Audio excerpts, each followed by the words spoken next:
What's going on, guys? Christian Hanna Horror here today. I kind of want to just do like a relaxed revisiting kind of review thing about a movie I just love.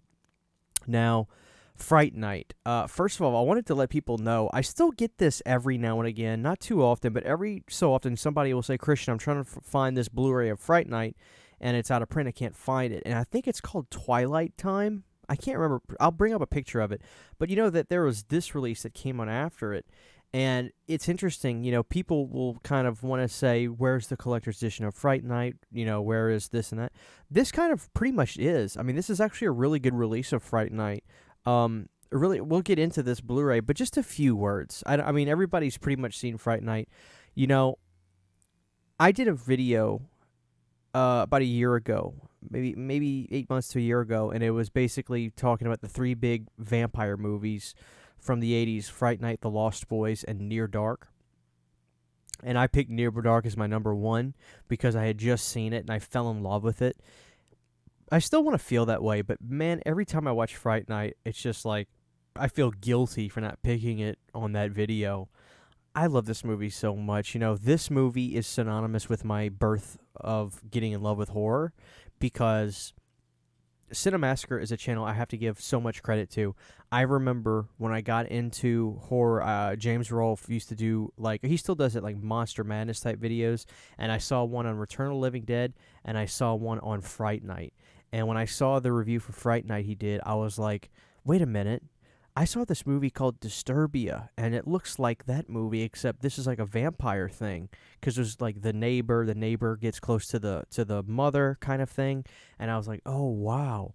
And so to me, I was like, wow, this is Disturbia before Disturbia, except it's a vampire version. And so I got Fright Night, and I was like, my God, this movie was so good, because, but I love the character so much, and Chris, I always say his name wrong, Chris Sarandon. I used to say Sarenton, and I think people were wanted to correct me but didn't, because I used to say it all the time. I'm sure people would say he's saying it wrong, but Chris Sarandon, one of the best performances I think I've seen in that decade. He was so sensual. He was so, man, he just captivated.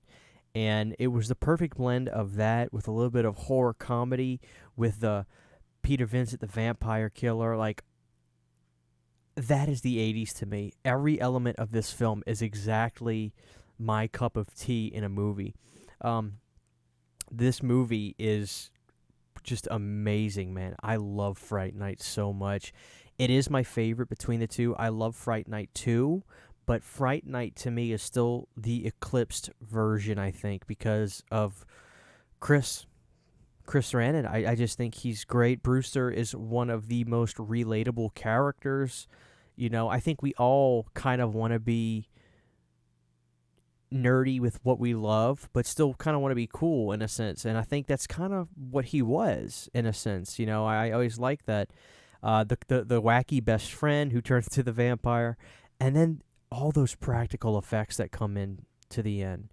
It's just so funny how Tom Holland talked about, his favorite characters, all the vampire Draculas and the Frankensteins. By the 80s, it was done and gone, and he was upset about that. So he wanted to do this movie as a tribute to the classic horror monsters. And not only did he do that, he made one of the best films from the 80s, in my opinion.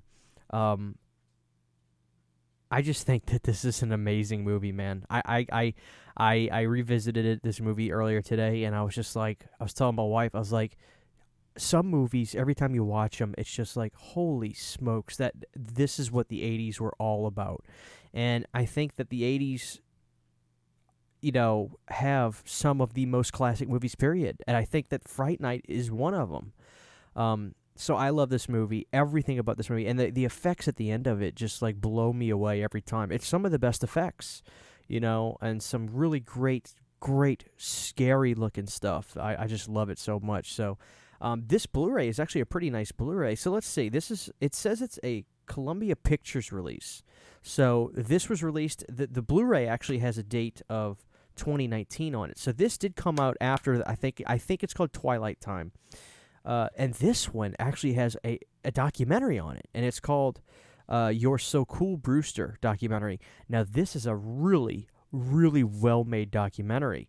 Not only that, it's got What is Fright Night featurette, Tom Holland writing horror featurette, Roddy McDowell from Apes to Bats featurette, first ever Fright Night reunion panel, Fear Fest 2, Shock Till You Drop presents Choice Cuts with Tom Holland and Ryan Turek, vintage electronic press kit, and theatrical trailers. So this Blu-ray is basically a collector's edition. Now, it doesn't have new interviews with like individual interviews like you would see from like Scream Factory when they try to get one person here, one person there.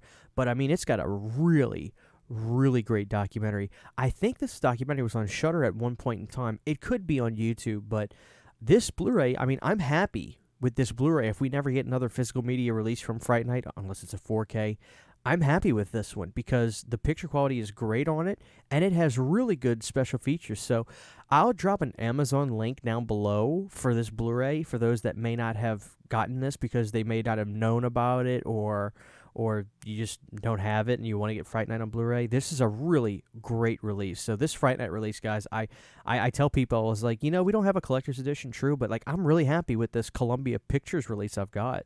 So yeah, I just wanted to kind of do a relaxed revisiting, talking about Fright Night for a minute, and showing you guys this Blu-ray because I'm pretty sure I've shown it before, but maybe in passing, and I can't remember. So Fright Night, man, just give this one a revisit for me. I love Part 2. I've got the Spanish Blu-ray, but Part 1 is still my favorite. Part 1 is still my favorite. It is just Tom Holland is the king.